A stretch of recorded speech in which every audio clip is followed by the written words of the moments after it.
Hey everyone, welcome back to Next Level English, the podcast. Your cozy little corner to practice real English and talk about real life at the same time. Yes, and honestly, we know your day is already full of noise and notifications. So the fact that you pressed play feels special and meaningful. It really does, because you could be scrolling mindlessly right now, but instead you're here, listening and growing. And today, we're talking about something simple but surprisingly deep. How to talk about your day in English in a more natural and emotional way. Not the robotic version like, I woke up, I worked, I slept. That sounds efficient and extremely boring at the same time. Yes, that version feels like a police report, not a human story. Exactly. And your day is not a police report. It's messy and emotional, and sometimes ridiculous. So we're going to walk through a normal day.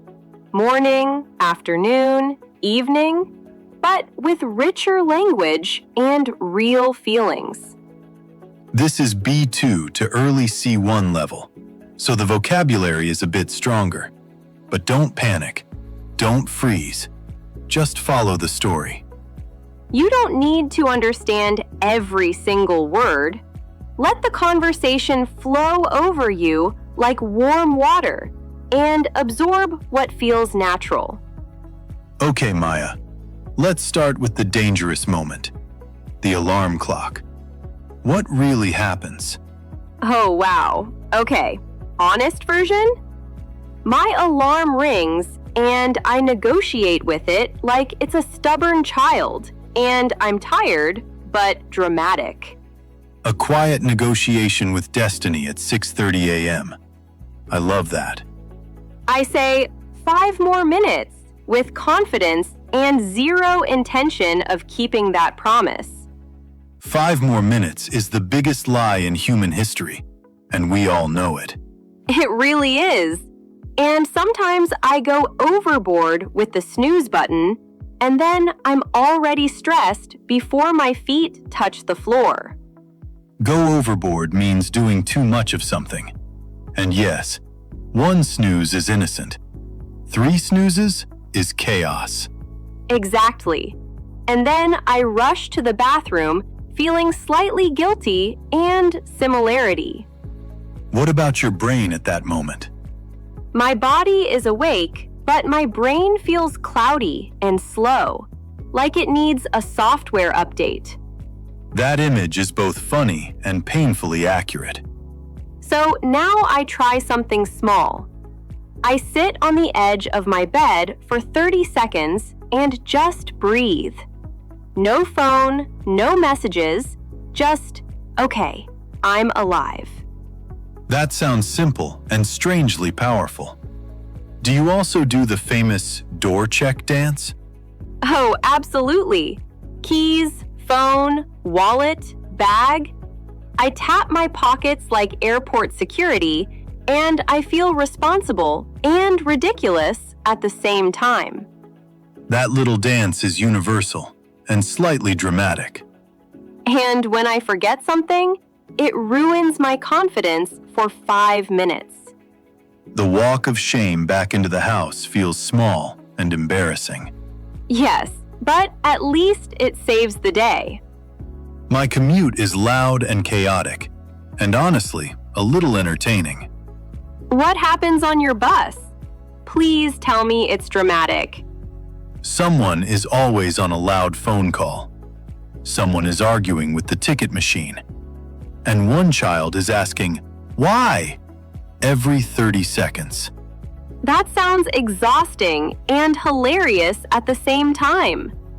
Sometimes I zone out and stare at the window, which means my mind leaves my body and goes somewhere quiet.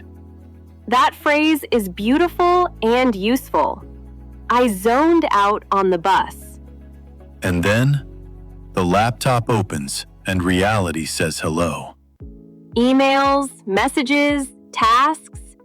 Sometimes I feel calm and organized. Other times, I feel completely swamped.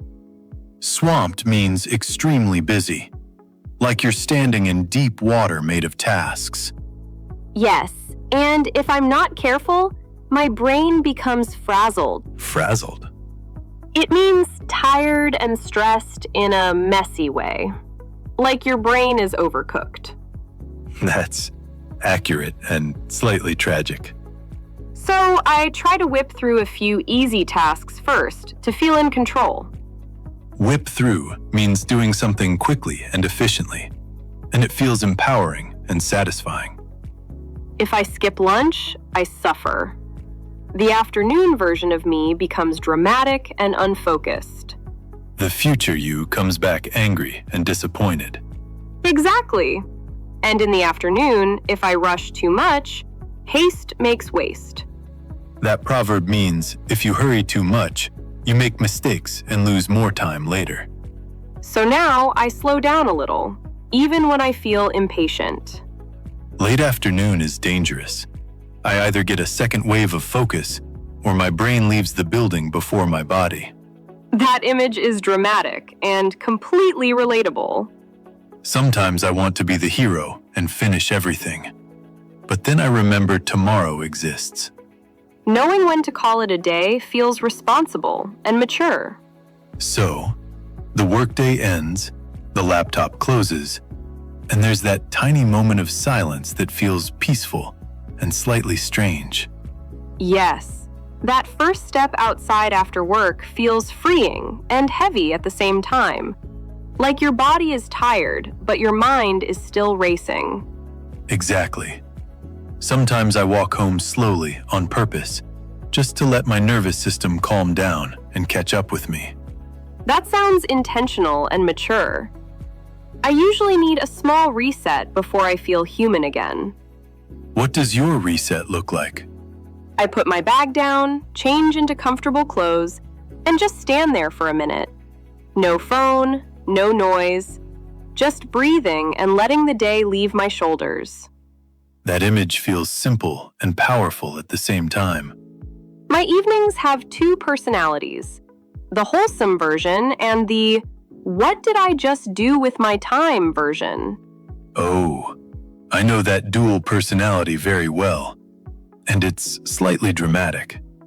On a good evening, I cook something simple, maybe play soft music, maybe talk to someone I love, and the whole atmosphere feels calm and grounding. That sounds wholesome and emotionally healthy. Yes, wholesome means simple and good for your heart. Not flashy, not extreme, just quietly nourishing. And how do you feel after that kind of evening? Rejuvenated, tired in my body, but clear in my mind. Rejuvenated means fresh again, like your energy has quietly returned.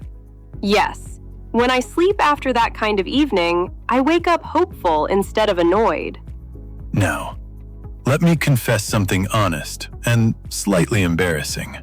Oh, I'm ready and emotionally prepared. On some evenings, I tell myself, just 5 minutes on my phone, and then suddenly it's midnight and I went completely overboard. That sentence is universal and painfully relatable. I scroll, and my brain feels entertained and exhausted at the same time. And the next morning, you're not rejuvenated. You're just frazzled and slightly disappointed. Exactly. Frazzled and annoyed with myself. But that's part of a real day too.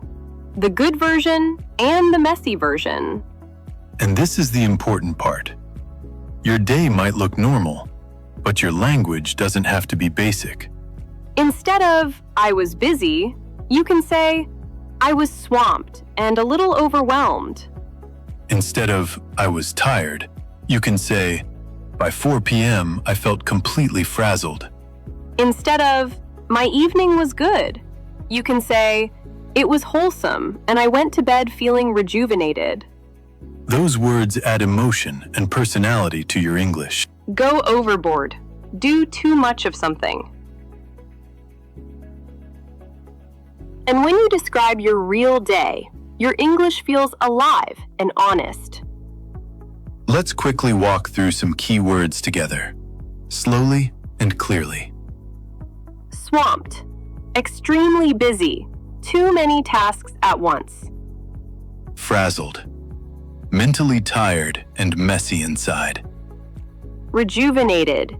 Fresh again with new energy. Wholesome. Simple, good, emotionally healthy. Go overboard. Do too much of something. Wiggle out of. Escape something politely. Cut to the chase. Go directly to the main point. Haste makes waste. Rushing creates mistakes. Whip through.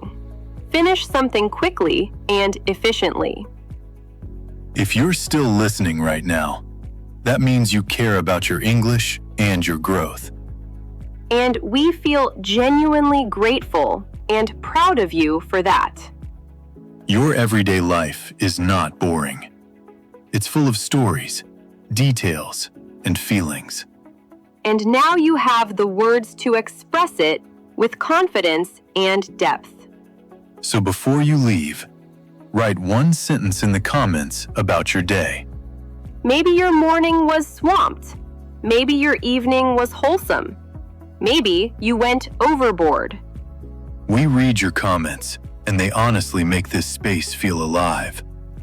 If this episode helped you even a little, like it, subscribe, and share it with one person who wants richer English. That's it for this video. Keep living your normal day And keep describing it in extraordinary English. See you in the next episode.